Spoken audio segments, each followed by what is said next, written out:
Paano makaka-recover kung isa na akong failed na tao?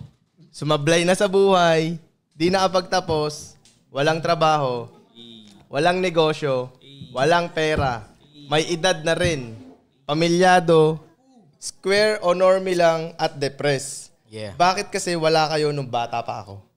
Specific advice, sa tingin ko, ayusin mo yung health condition mo. Malamang puyat yan. Malamang hindi maganda kinakain yan. Kaya ganyan yung nararamdaman. Tingnan mo yung, di ba hindi siya nasa maayos na shape? Right? Oh, yun pa. Yun pa, pati yung health niya. Yung palang, kunyari, ayusin mo lang ulit yung physique mo.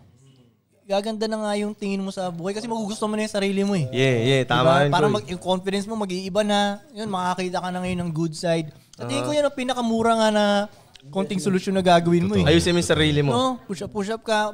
Ayusin mo yung sarili mo. Ayun, hindi mo kailangan ng pera dun, pre. Oh, yun yung simple explanation yun, Ayusin mo pero lang, science yan eh. Kumbaga, hindi mo matatalo yung facts na kapag inayos mo yung kinakain mo, tulog mo, lifestyle mo, yung utak mo magpo-produce ng hormones, ng chemicals. Tama. Diba? Wala kang choice kundi sumaya.